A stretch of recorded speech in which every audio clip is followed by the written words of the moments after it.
Anda tahu kan kami Maluku Utara itu dulu 2007 berkelahi hancur-hancuran. Betul. Hancur-hancuran itu berkelahi karena fanatik ini fanatik hancur-hancuran. Jadi mari kita pilih orang yang bisa memastikan bahwa dia ngurus anak-anak yang tidak mampu ini, anak-anak yatim, anak-anak segala macam ini dia urus. Betul. Itu yang mesti kita pilih.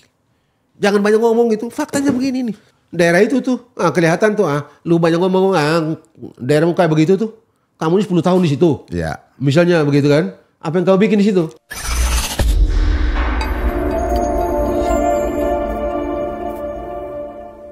Sahabat muda Indonesia, kembali lagi dengan saya Ilham Rasul dalam podcast Rumah Pemuda. Podcastnya para pemuda Indonesia. Salam pemuda, speed, smart, solid.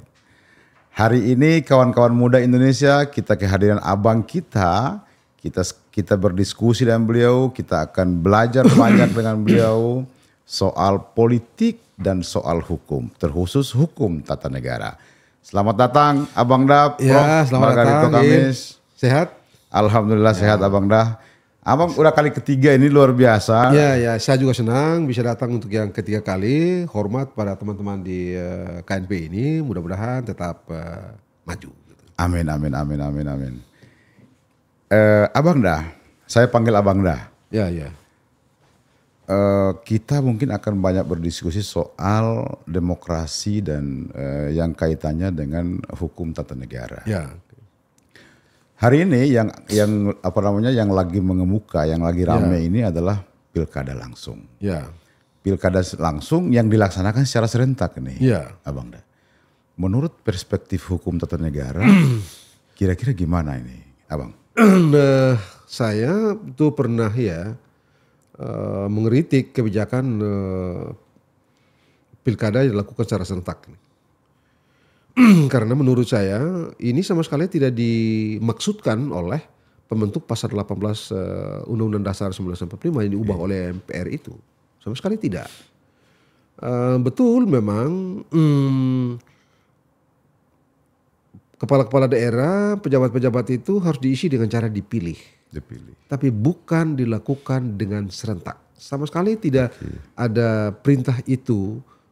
Jangankan di dalam teks pasal 18A itu, tapi di dalam perdebatan pun tidak di muncul. BP Badan Pekerja Panitia Ad Hoc 1 BP MPR juga tidak dibicarakan soal pemilihan serentak itu. Nah, ini kan sebenarnya tafsir dari Mahkamah Konstitusi yang dan itu pun sebenarnya mereka bertolak dari, sejauh yang saya tahu, mereka bertolak dari pandangan almarhum Slamet Effendi Yusuf. Mudah-mudahan Allah memberikan rahmat pada beliau atas jasa-jasa pada bangsa dan negara ini.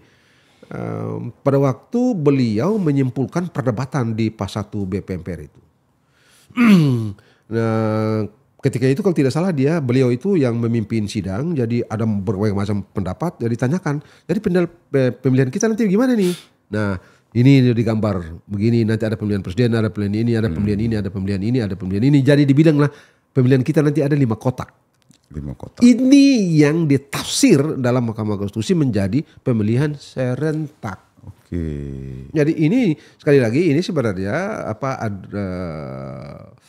constraint dari atau tafsir hukum norma yang dibuat oleh Mahkamah Konstitusi. Bukan yang dikehendaki secara rigid oleh teman-teman MPR di sidang panitia ad hoc 1 BP MPR pada waktu itu sama sekali tidak. Oke. Jadi ini sekali lagi ini kehendak dari Mahkamah Konstitusi sebenarnya. Bagaimana respon kita dengan saya selalu berkali-kali saya bilang, saya orang yang tunduk pada sistem. Nah, sistemnya sudah begini. Kita mau apa? Kalau kita mau ubah kalau kita mau menolak ini kita ubah dasarnya, undang-undangnya paling tidak, baru kita bisa ubah. Kalau tidak inilah yang kita dapat. Kita mesti bekerja di dalam sistem ini, suka atau tidak suka, karena kita bekerja dengan sistem. Sebab kalau tanpa sistem kacau balau kita. Jadi dengan semua kelemahan ataupun kekurangan, saya sebagai orang tata negara tidak punya pilihan lain kecuali harus tunduk pada sistem ini. Yes, begitu itu kurang lebih. Apakah mungkin ada pendekatan misalnya secara substansi MK melihat mungkin lebih irit bagi penggunaan anggaran negara terhadap biaya pemilu. Bagi saya sebenarnya betul gitu ya. Orang mengatakan bahwa demokrasi itu Anda nggak boleh bicara mengenai efisiensi, efektivitas dan segala macam ya. Tetapi kalau kita hitung ini sebenarnya jauh lebih mahal daripada cara lain gitu ya. Sementara ini bukan cara yang terbaik. Pemilu ini sama sekali dengan cara ini bukan cara terbaik. Kalau Anda memasuki sejarah penemuan sistem pemilu ini, Anda menemukan kenyataan sejarah bahwa yang menunjukkan secara meyakinkan bahwa pemilihan langsung itu juga ada kelemahannya dan pemilihan melalui MPR atau DPR atau Kongres atau Konsil itu juga ada kelemahannya. Nah ini di kita ini tidak diperdebatkan secara dalam, baik di BPUPKI pada tahun 45 dulu maupun di pas 1 BPMPR ini tidak diperdebatkan secara dalam. Akhirnya ya lebih pada emosi. Anda tahu kan perubahan undang-undang dasar pada waktu itu kan dengan kita tidak suka dengan sistem yang dikembangkan oleh Pak Harto, jadi pokoknya asal bukan sistem yang model Pak Harto itulah yang terbaik. Kita ambillah itu. Jadi emosi sebenarnya. Kita tidak menghitung efek-efeknya sama sekali. Akhirnya kita pilih ini. Padahal ini orang Amerika pada mulanya nggak mau loh. Dalam perdebatan di Philadelphia Constitutional Convention itu ada yang menggagas agar presiden itu dipilih secara langsung. Tapi ada yang menolak. Anda tahu nggak? Pemilihan secara langsung itu satu di antara akan terjadi adalah yang punya duit mengontrol hasil pemilu. Buruk. Ada beberapa lagi yang lain gitu ya. Yang lain, satu di antara yang lain itu adalah ada begitu banyak orang yang tidak akan tahu siapa itu Ilham. Katakanlah kalau Ilham jadi calon gubernur, bupati atau presiden atau wakil presiden begitu. Siapa Ilham? Tidak banyak orang yang tahu siapa Ilham. Rekod etiknya, rekod legalnya, rekod macam-macam itu belum tahu. Kapasiti kompetensinya di bidang teknis, manajemen, legal, bla bla bla bla, tidak banyak orang yang tahu. Itu dua kelemahan yang teridentifikasi pada waktu itu. Jadi bagaimana kita kalau Anda tidak tahu siapa pemilih, tidak tahu siapa orang yang akan dipilih, macam apa kualitas etiknya, macam apa kualitas moral, bla bla bla dan sejenisnya itu. Terus bagaimana caranya Anda menemukan orang yang tepat untuk jabatan itu? Tinggalkan gagasan itu. Oke, kalau begitu kita pilih melalui konsil, dewan gitu ya. Sebut saja begitu. Oke, Anda tahu ada sejarah menyajikan fakta begitu meyakinkan bahwa cara ini tidak luput dari triki, mengelompok dan sejenisnya itu, aliansi, faksi dan sejenisnya, buruk dua-dua. So ini buruk, ini buruk. Bagaimana kita? Kompromi. Lahirlah apa yang sekarang berlaku di Amerika Serikat itu dengan ada popular vote dan ada electoral vote kan? Jadi sistem yang berlaku di Amerika Serikat itu adalah kompromi keluar dari dua hal buruk ini. Itu diperdebatkan, ditaruh di meja perdebatan tuh. Ini tidak muncul secara terang benderang di PAS 1 BPMPR. Bukan tidak muncul sama sekali, memang ada sedikit. Pak Suwarno dari PDP misalnya pada waktu perdebatan mengenai pemilihan presiden gitu ya. Ini kita lari sedikit itu. Itu dia bilang, kalau pilih melalui MPR nih. Datang segini, orang belum goyang tuh. Datang agak gede, belai tuh. Lihat kiri kanan tuh. Kalau datang sudah begini, pecah. Lalu kemudian ada orang PKB pada waktu itu namanya almarhum Kiai Yusuf Muhammad. Ya, semoga sudah almarhum ya, semoga Allah juga memberikan rahmat pada beliau atas jasa-jasanya itu. Beliau bilang begini, jangan pilih melalui MPR deh. MPR ini sekali lagi belum memenuhi kualifikasi sebagai al-ahli wal al-ahlu wal ahli apa begitu ya. Kurang lebih begitu ya. Anda tidak memenuhi kualifikasi semacam ya orang-orang yang dulu memilih para khalifah itu. Jadi gak usah pilih langsung. Akhirnya pilih langsung. Nah, tapi pada waktu perdebatannya pasal 14 itu pasal 18 dua pikiran ini bersaing. Bersaing, pilih langsung dan pilih tidak langsung, bersaing. Akhirnya keluar pilih secara demokratis untuk memungkinkan bisa jadi satu daerah langsung, satu daerah melalui DPR. Itu disediakan dalam Undang-Undang Dasar. Jadi tidak mesti pemilihan kepala daerah, gubernur, bupati dan wali kota itu dilakukan secara langsung. Di Indonesia nih, Bro? Oh iya, bisa. Baik konstitusi, bisa. Mengapa? Karena yang penting dipilih secara demokratik. Bentuknya bisa langsung atau melalui DPR. Kita aja yang menjatuhkan pilihan untuk dilakukan pemilihan langsung.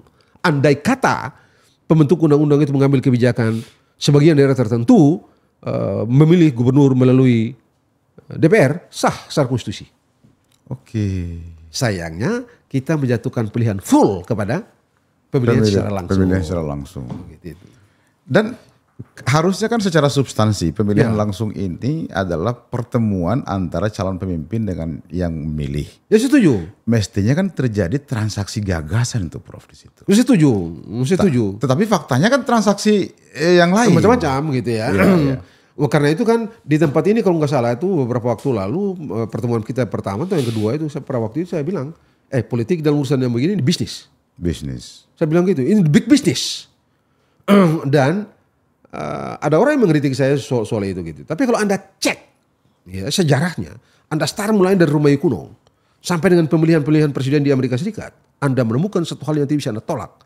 Duit bekerja di atas segala-galanya. Itu sebabnya di Romawi kuno misalnya itu soal membeli suara, begitu ya. Itu sudah terjadi di Romawi kuno dan itu dilarang. Dikenal dengan misalnya salah satu Lex Calpurnia, ada Lex Thalia, ada Lex Figula misalnya. Itu semua undang-undang yang melarang jual beli suara. Disebut dan the ambitus Lex Calpurnia, ambitu Lex Figula, ambitu Lex Thalia. Itu semua undang-undang yang melarang jual beli suara atau dikenal dengan electoral bribery. Dilarang. Sejak Romawi kuno. Dan kalau Anda sekali lagi, saya mungkin ulang gitu ya, Anda baca bukunya Syed Hussein Alatas, Anda menemukan keterangan yang meyakinkan dari orang ini bahwa pada waktu pemilu konsul-konsul itu, persis apa yang terjadi sekarang. Persis. Ada kumpul-kumpul orang bikin pesta, nonton, bagi-bagi minuman dan segala macam. Bukan praktek hari ini, praktek yang berlangsung sejak Romawi kuno. Jadi tidak ada yang baru, makanya saya. Oke. Artinya sistem demokrasi kita ini hari ini, Prof, tidak juga bernilai positif murni kepada masyarakat ya, khususnya kesejahteraan ya. Nah, sementara kalau Anda mau memasuki detail sejarah kenapa orang mesti memilih demokrasi, karena orang ingin agar tatanan itu menghasilkan kesejahteraan. Yes. Saya tidak tahu. Tapi menurut saya sebagian di gagasan itu beberapa diterjemahkan oleh beberapa diterjemahkan juga walaupun ya tidak dengan varian yang bermacam-macam, tapi di beberapa aspek itu diterapkan. Jakarta misalnya kan ada kartu apa tuh? Kartu Jakarta Sehat atau KJS atau apa segala macam. Itu kan sebenarnya bagian dari itu. Demokrasi memberikan itu gitu ya. Nah saya rasa sekarang waktunya ini gagasan ini mesti dikonsolidasi. Oke. Demokrasi didedikasikan sebesar-besarnya untuk kesejahteraan orang-orang. Terutama yang kecil-kecil. Orang-orang yang ada di lorong-lorong, ibu-ibu yang ada di lorong-lorong, di pojok-pojok jalan dan segala macam, petani-petani kita, nelayan-nelayan kita, perumahan-perumahan, nelayan-nelayan kita yang tidak punya rumah, petani-petani kita yang rumahnya nggak pas-pasan. Saya kira mestinya itu yang sekarang jadi poin. Nah menurut Prof, dalam pendekatan hukum tata negara, apa yang harus dilakukan oleh pemerintah untuk menjamin bahwa transaksi politik pada saat pemilu kada itu bisa memberi manfaat untuk kesejahteraan? Atau memberi jaminan lah, meskipun di sana sini ada kelemahan dari sistem politik kita hari ini, Prof ya. Saya tidak tahu ya bagaimana pemerintah bekerja untuk memastikan itu gitu ya. Tapi menurut saya itu sepenuhnya tergantung pada kandidat. pada kandidat, orang yang akan bertarung itu, mereka mau apa?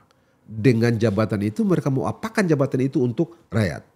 Saya kira itu yang mesti di mereka jadikan sebagai focal point dari atau point of view dari orang-orang itu gitu. Kalau saya gitu ya. Kalaulah ada calon yang merasa bangga, bisa membuat orang senyum, bisa melepaskan. Tadi saya dengar di off air tadi Anda bilang Anda sudah yatim piatu sejak usia kecil. Nah, bagaimana orang-orang itu memastikan anak-anak yatim piatu memiliki akses yang sangat mudah ke sekolah, sangat mudah ke pendidikan, sangat mudah ke tempat-tempat yang lain. Yes. Itu yang menurut saya mesti diterjemahkan oleh kepala-kepala daerah di hari-hari ini. Tapi problemnya Prof, syarat untuk menjadi kepala daerah itu SMA atau sederajat. Bagaimana mungkin dia bisa menjangkau kepentingan banyak orang dalam konteks yang... Kadang-kadang kan kita bilang, kalau kita bilang mesti orang sekolah mesti begini baru bisa jadi pemimpin mesti begini. Tapi kan sedikit banyaknya sangat tergantung pada apakah dia memang punya passion untuk, karena care pada orang itu kan sebenarnya passion. Passion, betul. Tidak sepenuhnya otak saja, bukan reason saja begitu, tapi aja udah heart, ada passion gitu. Jadi bisa saja sih dilakukan itu. Saya lihat banyak orang yang suka beramal, orang itu ternyata sekolahnya pas-pas tapi amalnya banyak. Ada orang yang sekolahnya tinggi, duitnya banyak tapi amalnya pas-pas. Begitu. Jadi saya sih tergantung aja deh. Bagaimana sangat tergantung pada orang kalau saya. Sangat tergantung pada orang. Pada orang, figurnya. Oke. Saya pernah baca buku dari Samuel Huntington, Prof. Huntington ya. Judulnya Benturan Antar Peradaban. Ya betul. Buku itu kurang lebih meramalkan bahwa begitu konsep demokrasi itu diterapkan, maka orang akan cenderung mengasosiasi diri dalam kelompok yang sama. Misalnya orang akan cenderung mengkonsolidasi orang seagamanya, seprofesinya, sesukunya, dan seterusnya. Ya. Hari ini kelihatan nggak, Prof? Misalnya Pilpres periode lalu kelihatan cebong kampret, banyak sekali yang terjadi lah. Dan memang kan sebenarnya apa yang ditulis oleh Huntington itu sebenarnya merupakan refleksi dari apa yang dia lihat. Ya. Bukan sesuatu hipotetik. Ya. Sudah ada, dia tulis saja begitu. Dan itu Anda temukan di Amerika Serikat. Di sepanjang sejarah, Anda jangan salah loh. Isu disparitas agama itu, Anda tahu, Jefferson itu pernah dituduh murtad, kafir oleh lawan-lawannya. Padahal dia itu pembela Islam, pembela Yahudi, pembela semua agama. Orang dia penulis naskah Independence Bill of Rights di Philadelphia kok. Bagaimana bisa dia menjadi orang yang begitu anti terhadap agama? Tapi karena dia begitu bela, jadi agama yang dominan pada waktu nuduh dia. Orang ini kafir, orang ini murtad. Ada tuh buku tuh. Padahal dia juga belajar. Dia kan ahli hukum tuh. Kalau dia belajar, dia bela perkara hukum Islam, dia bela perkara waris, dia belajar Al-Quran. Yeah. Itu Jefferson. Tapi ya itu. Dengan dia, pemahaman dia terhadap nature, human nature itu, human being itu dia pelajari itu. Maka dia welcome terhadap semua orang. Begitu. Dan ya tidak bisa tidak memang. Akhirnya orang akan mengasosiasikan dirinya dengan ya yang tadi Anda bilang itu. Ya Kristen, Islam, suku ini, suku itu. Ya sekarang kita bicara mengenai politik identitas. Yes. Di Pilpres kita 2015-2019 itu kan kuat banget. Kuat sekali. Kuat banget. Saya termasuk dituduh masuk dalam kelompok kampret kalau nggak salah tuh. Waktu itu juga kan Prabowo kan pada waktu itu. Itu kan diasosikan ke kelompok-kelompoknya Prabowo kan. Kan kita kan dukung Pak Prabowo waktu itu, jadi saya kira itu. Jadi tapi bagi saya sih begini, itu sesuatu yang tak terhindarkan. Soalnya jadi yang mesti kita lakukan adalah kita hanya pastikan bahwa soal-soal itu tidak destruktif. Tidak berakibat kita berkelahi, pukul-pukul, memukul, jadi silaturahim kita jadi putus lah ini dan itu jadi rusak semua. Itu ya saya kira harus dikelola dan itu kita mesti pastikan itu tidak menggumpal menjadi masalah di kita. Karena menurut saya kalau itu terus menggumpal, itu menghambat kita untuk melompat lebih cepat ke depan. Artinya maksudnya gini Bro, kalau dalam suasana pilkada langsung ini misalnya ada 5 saja daerah yang misalnya main dengan isu itu dan terjadi benturan yang keras, akan kerumitan negara ini mengaturnya. Oh iya itu dia. Jadi saya kira disitulah bagus juga ini Anda ini ya podcast ini gitu ya. Saya kira kita mesti terus mendiseminasi, terus mengkampanyekan untuk orang-orang tidak menggunakan sebut saja agama. Begitu ya, untuk menyerang orang. Yes. Begitu ya. Apalagi misalnya di daerah saya, di daerah Maluku Utara itu ada satu calon yang kebetulan dia memang beragama Kristen gitu ya. Dia orang-orang mengidentifikasi sebagai orang Tionghoa gitu ya. Tapi kan tetap saja warga negara gitu. Bukan soal apa. Bagi secara ketatanegaraan kan penting Anda ini warga negara. Titik. Anda mau agama Islam, kayak mau Kristen, kayak mau apa, kayak pokoknya Anda warga negara, Anda beragama. Titik. Iya. Nah, saya sih berharap orang tidak menggunakan agama itu mengeksploitasi orang ini. Begitu ya. Siapapun dia itu. Begitu juga jangan menggunakan isu-isu ras, isu lain yang sejenis itu gitu, yang kita bilang sara itu gitu ya. Jangan itu ditaruh di panggung pilkada deh, jangan taruh di panggung publik pilkada ini deh. Karena itu pasti merusak dan itu menghambat. Begitu ya. Mari kita reasoning. Mari demokrasi itu kalau minta rasionalitas dimanapun itu gitu ya.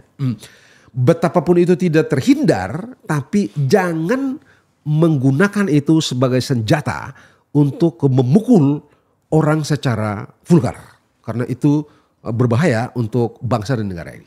Iya, potensi rusaknya iya. Tapi potensi yang positif juga nggak ada jaminan, Prof. Misalnya pemuka agama atau orang pribumi lebih baik cara memimpinnya dari orang yang misalnya non pribumi atau yang non muslim misalnya, kasarnya begitu. Iya. Nggak ada jaminan. Nah itu dia gitu ya. Itu yang mesti kita bilang bahwa begini, kan kita ini bernegara. Betul. Kita kan pakai rules. Kita pakai aturan, kita tidak pakai mau-mau. Saya di daerah, katakanlah saya di daerah muslim, terus saya seenak-enaknya menggunakan hukum Islam misalnya. Kan nggak bisa juga. Nggak bisa juga. Begitu ya. Misalnya ada seseorang yang di daerah yang kebetulan katakanlah di daerah itu didominasi oleh agama Nasrani misalnya begitu ya. Terus dia suka-sukanya pakai hukumnya dia gitu, hukum Nasrani misalnya gitu ya, pakai Bible misalnya. Kan nggak bisa juga. Semua pakai rules yang diatur oleh negara ini kan. Pengendalian juga dilakukan oleh peraturan negara ini kan. Ya tidak bisa gitu. Nah karena itu saya kira ini waktunya kita shift mind untuk tadi itu jabatan kekuasaan demokrasi didedikasikan untuk menghasilkan kesejahteraan. Tanyakan deh, Anda ini mau bikin rumah sakit berapa? Iya. Supaya maaf kita berdua ini sekarang di Jakarta. Ya, rumah sakit kita ini banyak. Tapi kalau di daerah di kampung-kampung itu berapa? Tidak semua seperti di Jakarta kan. Kalau toh sudah ada duit nggak kita ke sana? Iya. Kita tahulah gitu ya, dokter juga ada kualifikasi, ada dokter umum dan ada dokter spesialis. Kalau harus ke ahli, spesialis, biaya agak sedikit besar tuh. Iya. Ada duit nggak? Dia tersedia tapi duitnya ada nggak? Betul. Tugas pemerintah bikin ini, pastikan bahwa orang-orang yang kayak orang tua kayak Ilham punya keluarga, saya punya keluarga yang lain-lain yang tidak mampu itu bisa pergi ke dokter dengan duit yang pas-pasan karena diurusi oleh negara, oleh pemerintah. Yang begini ini yang mesti dicari orang. Kalau saya, berarti komitmen orang. Bukan orang itu dari mana, beragama apa, suku apa. Bukan gitu komitmen orang. Lupakan barang itu deh. Siap. Apalagi kasus saya di Maluku Utara. Anda tahu kan kami Maluku Utara itu dulu 2007 berkelahi, hancur-hancuran. Betul. Hancur-hancuran itu, berkelahi. Karena fanatik ini, fanatik hancur-hancuran. Hasilnya? Nggak ada manfaat apa-apa. Bukan nggak ada manfaat. Pemerintah berantakan. Sudah begitu, sudah ada berantakan. Karena itu ya, saya kira sekali lagi yang harus orang pikirin betul adalah ini gubernur ini dia mau bikin jalan berapa panjang? Yes. Ini gubernur ini dia mau bikin sekolah top di kampung. Unggulan misalnya. Di kampung. Berapa banyak dia mau bikin? Yeah. Dan dia mau bikin nggak? Jangan dia eksploitasi agama, eksploitasi suku, eksploitasi macam-macam itu. Enggak. Lu bikin sekolah berapa? Lu bikin sekolah unggulan berapa? Berapa lu bikin laboratorium bahasa? Berapa kamu bikin laboratorium biologi misalnya atau fisika? Berapa kamu siapkan dalam 5 tahun ini ada orang dari NTT misalnya, di kampung kamu di NTB misalnya, yang didanai oleh gubernur atau pemprov ambil ahli. Berapa banyak kamu? Yang begini ini mesti dipilih. Kalau dia enggak deh. Artinya kompetisinya kompetisi ide, pertarungannya ide, pertarungan ide. Dan seberapa kalau pendatang baru ya. Nah, kalau misalnya di Maluku Utara, di daerah saya itu, sekarang ini 3 mantan bupati ikut bertarung nih. Ada 3 mantan bupati, kan gampang tuh dicek. Mantan ini pernah bikin apa nih? Pernah bikin apa? Apalagi ada mantan-mantan yang 10 tahun. Ada 2, ini yang sekarang bertarung. Nah, mantan ini bikin apa nih? Ini bikin apa nih? Ini bikin apa nih? Cek aja, gampang kok dicek. Artinya punya rekor masing-masing. Punya rekor masing-masing, gitu ya? gampang dibuka, dicek betul, gitu kan. Betul. Nah, saya itu berharap betul. Anda kan kita ini baru dengar ini ada beberapa waktu lalu kan ada Kementerian Kesehatan dengan salah satu universitas kan ribut soal dokter ahli kan. Oh, dokter impor kali ya? Ada dokter impor dan ada dokter yang orang yang sekolah ambil keahlian tuh. Oh iya kan? Yang viral baru-baru. Viral baru-baru itu. Ada apa yang di situ? Apa yang kita ambil dari situ? Ternyata ambil ahli itu susah. Ya, susah karena duitnya juga susah, sekolahnya juga susah. Ya. Nah, saya itu pingin gubernur-gubernur, bupati-bupati itu memberi kepastian bahwa begitu saya jadi bupati, ada 20 orang yang saya sekolahkan jadi dokter ahli. Ya. Atau 5 orang yang saya jadikan dokter ahli. Ada tenaga kesehatan yang akan saya ciptakan sebanyak ini. Ya. Ada tenaga apalagi yang saya ciptakan sebanyak ini. Begitu itu. Saya pingin yang kayak begitu. Jangan kita bertarung yang nggak masuk akal gitu. Karena kalau Anda sakit, Anda pergi ke rumah sakit, itu Anda nggak bicara ada dokter, ada rumah sakitnya memadai apa tidak, ada dokter, ada obat atau tidak. Anda tidak bicara yang lain tuh. Jadi yang lain-lain tuh udah deh. Nah, sekolah juga kayak begitu tadi tuh. Ya Ilham mungkin begitu jalan apa? Saya juga begitu. Saya juga tidak lebih hebat dari Ilham di masa lalu saya begitu ya. Kebetulan aja kita bisa sekolah. Siap. Saya pingin betul gubernur siapapun dia, terutama tentu saya sebagai orang dari Maluku Utara, saya berharap betul gitu ya, agar gubernur Maluku Utara yang baru nanti siapapun mereka itu gitu ya, pastikan rumah sakit top, sekolah-sekolah top, angkutan anak-anak sekolah top, rumah anak-anak yatim piatu terurus. Duafa itu terurus. Ada KJS atau kartu jaminan sosial, jaminan hari tua dan segala macam dikasih deh. Kan di Jakarta ini kan sekarang kalau tidak salah kan mereka juga mulai mereka juga menaruh perhatian pada bagaimana memberikan kesejahteraan pada orang-orang yang sudah lanjut usia dan segala macam gitu kan. Nah, saya rasa ini mesti dilakukan termasuk di negeri saya itu.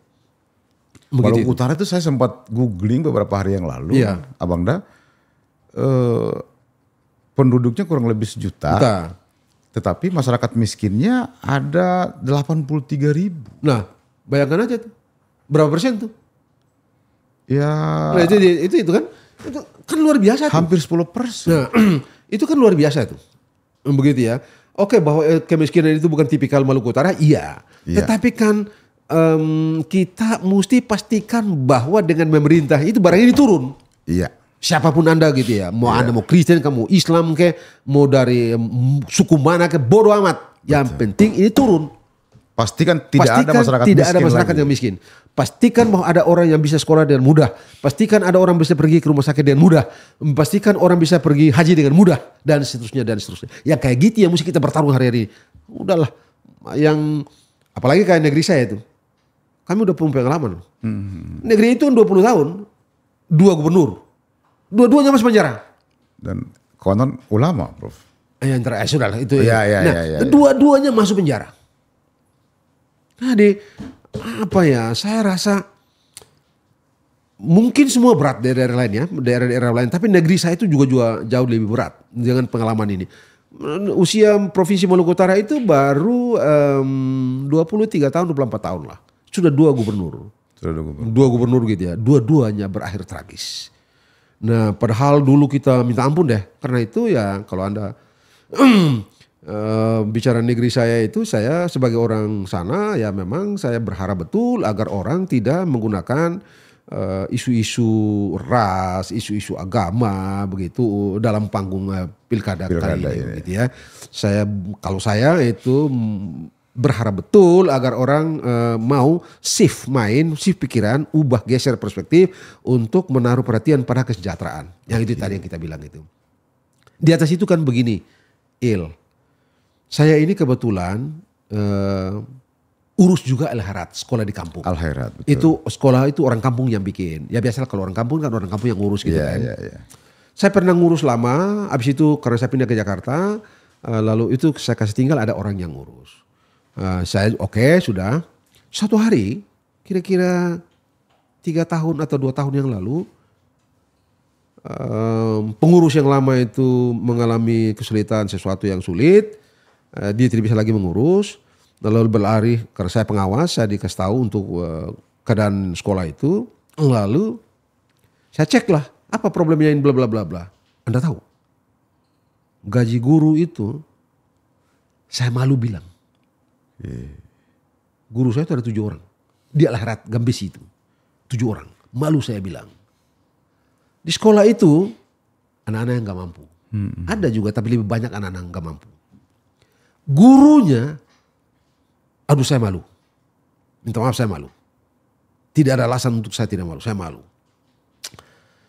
Lalu ada teman saya di sini, ada kita punya kawan, orang Jakarta saya tidak usah sebut karena kawan ini juga tidak mau sebut namanya gitu. Bos, Beb, anak ini punya sekolah begini, bla bla bla bla bla bla bla begini. Ente dapat berapa? Langsung aja bilang, ente bagaimana ente? Udah, bos. Bilang kepala sekolah telepon saya. Saya tekel itu gaji-gaji guru itu. Alhamdulillah. Luar biasa. Dia tekel gaji guru itu dan okelah bernapaslah. Apa poin saya? Poin saya, ini kan kewajiban kita sebagai muslim kan sama ini. Betul. Anda sebagai pribadi, saya juga pribadi gitu kan. Ini ada orang susah kita mesti urus gitu kan. Betul. Sekarang kita nggak bisa urus. Mau ya pemerintah urus gitu. Jadi mari kita pilih orang yang bisa memastikan bahwa dia ngurus anak-anak yang tidak mampu ini. Anak-anak yatim, anak-anak segala macam ini dia urus. Betul. Itu yang mesti kita pilih. Jangan banyak ngomong gitu. Faktanya begini nih. Kira-kira? Kan Anda kan ada itu orang bilang tuh. Saya dengar siapa Ustadz Somad sama Ustadz yang jago-jago itu kan bilang tuh. Orang salat-salat tapi bisa bangkrut. Sholat-sholat tapi bisa bangkrut kan? Bisa bangkrut. Karena anak yatim yang ada di pinggir di tangga rumahmu yang kelaparan di situ, Anda tenang aja, Anda biarin aja begitu. Padahal itu tugas Anda untuk urus gitu. Kata ustadz ini kan. Dan itu kan berarti kewajiban saya juga. Betul. Kita nggak bisa urus ini. Mbok ya kita kalau tidak bisa urus, kita cari orang pemerintah yang bisa mengurus yang begini-begini. Yang bisa ngurus begini-begini. Kalau saya begitu caranya. Dan saya rasa kepala daerah tidak saja di Maluku Utara, siapapun harus pastikan ini. Siapapun ini, dimanapun itu harus pastikan ini. Tidak peduli dia mau Islam mau demokrasi, urus mereka. Karena ini duit negara kan, bukan duit Anda pribadi dari kantong Anda, dari kantong mama Anda, papa Anda, kakek Anda, bukan kan uang semua orang ini. Dan kita pakailah untuk sejahterakan orang-orang itu. Dengan begitu kita memberikan makna terhadap demokrasi kita memberikan makna terhadap pemerintahan kita. Itu yang paling pokok. Kalau saya gitu. Kalau boleh di-spill Prof sebagai putra asli, karena kita terlanjur bahas Maluku Utara sebagai putra Maluku Utara. Kalau boleh Abang Prof dari 3 itu yang punya rekor yang bagus menangani urusan kemasyarakatan siapa? Saya nanti orang bilang saya subjektif gitu ya. Karena 3 ini kan ada semua nih.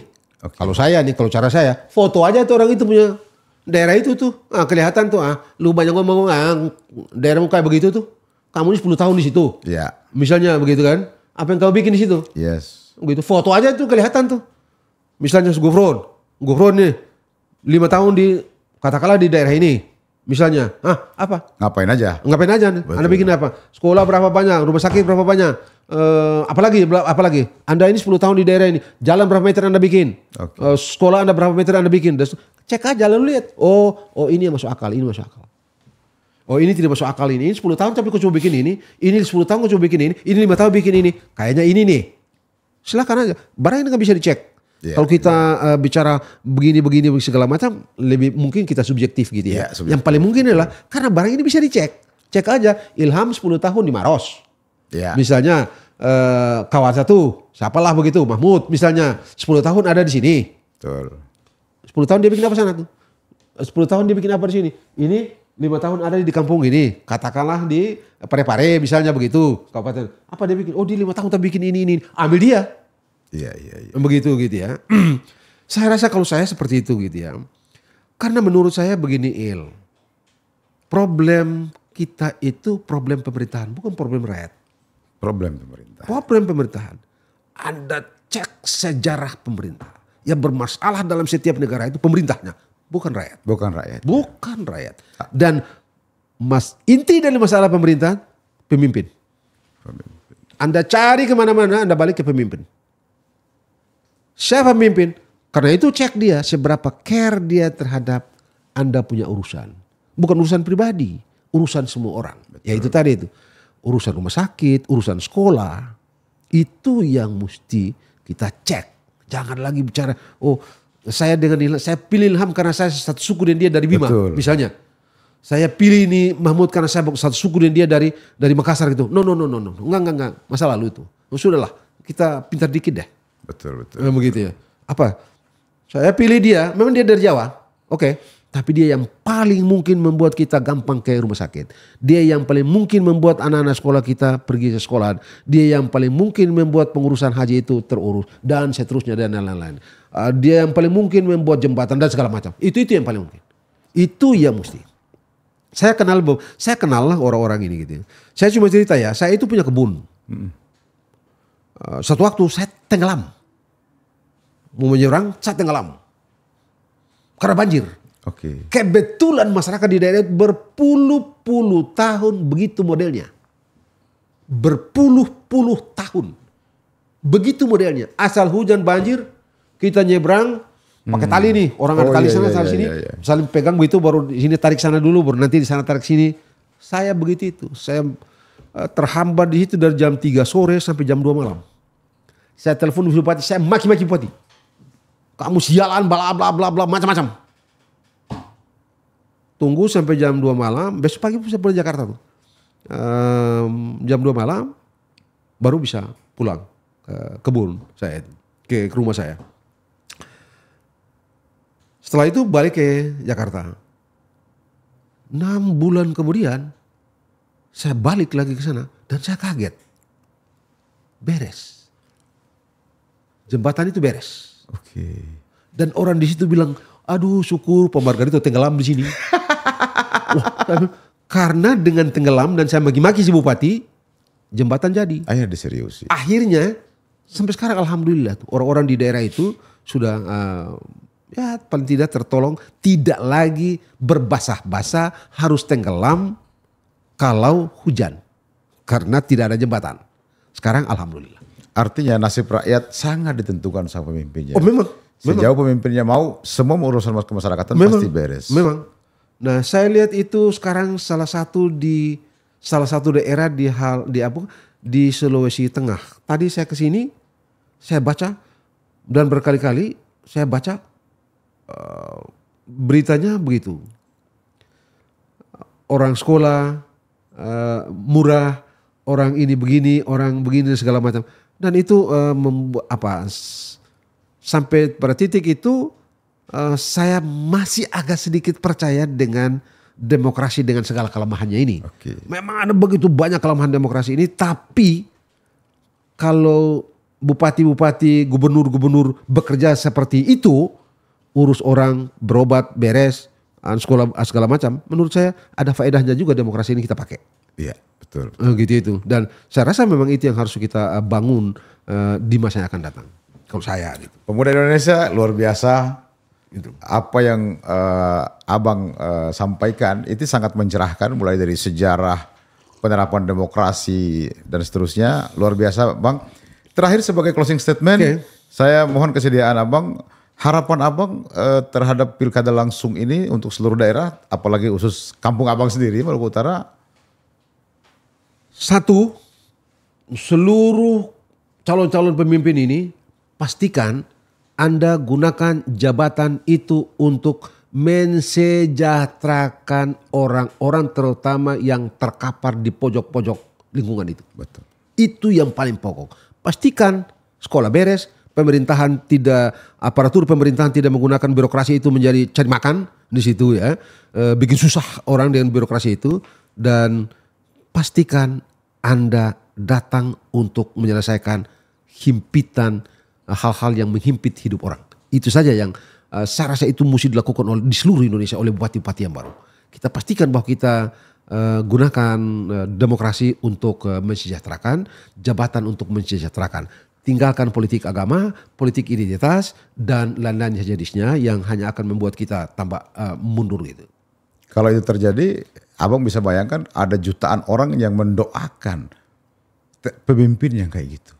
Mendoakan kebaikannya. Iya. Kan menurut saya Anda dan saya ini saya rasa kita tidak terlalu jauh berbeda. Kita berdua punya kewajiban untuk membantu orang, tapi kita tangan belum cukup sampai. Betul. Sementara itu kita punya kewajiban. Jadi saya rasa mari kita gunakan resources pemerintah itu untuk memastikan orang-orang yang terkapar ini bisa terangkat derajatnya. Siap. Terima kasih banyak Abang. Terima kasih banyak. Margarito Kamis, saya panggil Prof karena bobot pemikirannya sekelas Prof, meskipun belum profesor. Terima kasih Kakanda. Terima kasih banyak. Salam pemuda dulu kita. Salam. Speed, smart, solid. solid. And solid. Maju terus dan sukses.